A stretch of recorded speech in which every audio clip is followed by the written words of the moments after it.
Christ is risen, hallelujah. He is risen indeed, hallelujah. Even better. Quick homily for the younger folk. I saw this great meme this morning on my Facebook. It's the cool Jesus going, YOLO. And then there's another picture underneath of him risen from the dead. It says, just kidding. YOLO means you only live once, in case you wanted that joke. Christ is risen, hallelujah. He is risen indeed, hallelujah. There's a story. There's a man who was traveling home from work one day, and he turned on the radio and he heard some news about a little village in India. And in this village there were a number of deaths, strange, sudden deaths. Didn't quite understand. Didn't really think much of it. 2 days later, though, in the morning when he turned on the news, there was news of about 30,000 deaths in India. There was this mysterious flu going around. Entire villages were wiped out. But again, it was further away.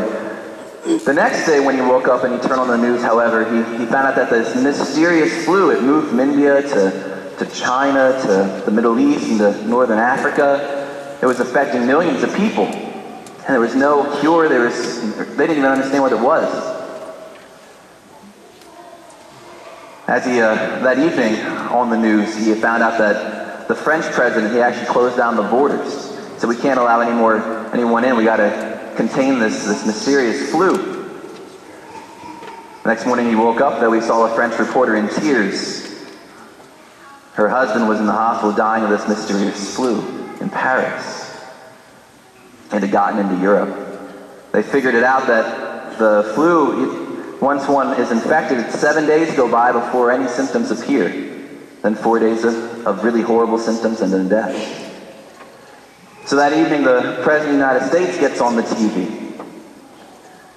And he says, all right, no one's allowed into this country. We've got to contain this. I'm sorry if your loved ones are away, but we cannot allow anyone back into this country.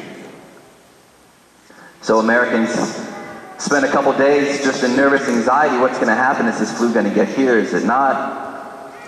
And then the news breaks one evening. 2 men dying in a hospital in New York City of this mysterious flu.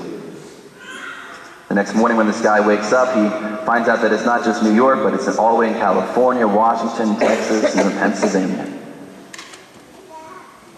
So, for a couple days, they frantically search, trying to find a cure for this bizarre flu that's going around. And finally, the news breaks. There's a cure. All we need is the right kind of blood to make this vaccine. And so everyone is ordered to go to the hospital, have their blood tested. And so this man, he's a single father, he and his son, they're called to the hospital. It's a Friday afternoon.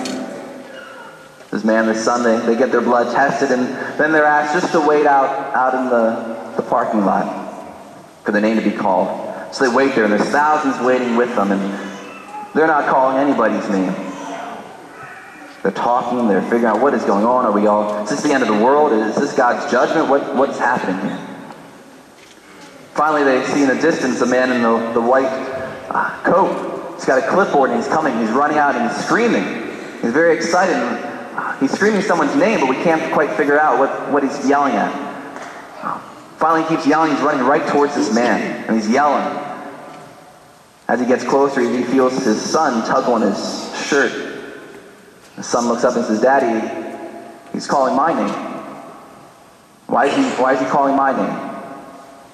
So the man with these doctors and nurses, they run up and they grab this kid. And they start rushing away, and the father's like, wait, this is my son. This is my son, where are you taking him? And they say, well, he's got the right blood. We just need to just test him real quickly, make sure he's not infected. So we can make this vaccine. So they're all right. So they go, they test the kid, and the doctor comes out with this huge smile. We found it. We found the right blood. People are erupting cheers. Thousands are yelling and screaming. They're laughing for the first time in a week. Then he goes up to the father. He's like, we didn't know it would be a minor. We need you to sign this consent form.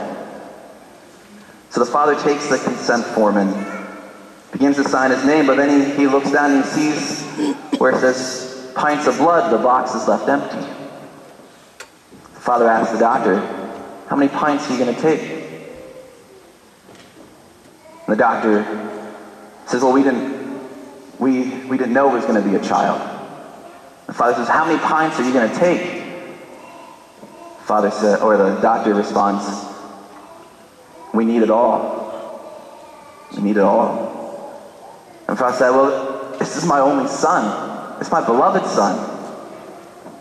Can't you do a transfusion or something? The doctor's like, we would if we could, but we don't have the blood for it. And then the doctor grabs him and he's like, this is for the whole world. This is for the life of the world. Sign the form. Give your consent. What would you do? So the father signs this consent form. The doctor says, you want to take a minute or so with your son. So he goes in, gives his son a hug, son says, I'm scared. What's going on, Dad? What's going on? His father just gives him a big hug, and after about a minute or so, the doctor's coming and he's like, all right, we need to go. So as the father's leaving, the last words he hears is, Dad, why are you abandoning me?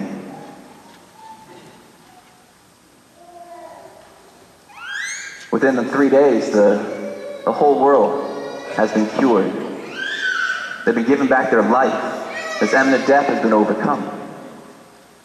So they decided to throw a huge commemoration for this son who gave his blood so that everyone could live. So the commemoration comes, and believe it or not, there are those who come with great joy, great rejoicing at the gift they've received of new life. There are others who slept in. There's some who got back into their sports and were too busy to come. There are others who showed up but said, oh, this is kind of boring. And they left early. But finally the father stands up in tears. He says, don't you know what my son did for you? You have life today because of him. That he gave you his blood so that you could live. What does that mean to you? What does that mean to you? In a few short minutes, I'll leave you with this thought. In a few short minutes, we'll renew our baptismal promises. Our baptismal promises when we promise to reject sin and Satan and to serve God and his holy church. And to each promise we respond, I do. I do. It's been said the shortest sentence in the English language is I am. The longest sentence is I do. To say I am a Christian, I am a Catholic, doesn't mean a hill of beans unless I do Christianity. It's I do this faith, this love, this. And so I encourage you, when we renew our baptismal promises today, to make that I do with all your heart, all your strength. I do intend to do this Christianity thing, to worship the living God, to receive him in the sacraments, to meet him in the word, to daily prayer, daily meditation, to adoration, to the devotions, to serving him in the poor and the needy and the hungry, the sick. I do Christianity, not just I am a Christian. And I promise you, if you live according to that promise, that I do, you, like those apostles, will meet the risen Lord and will walk away amazed.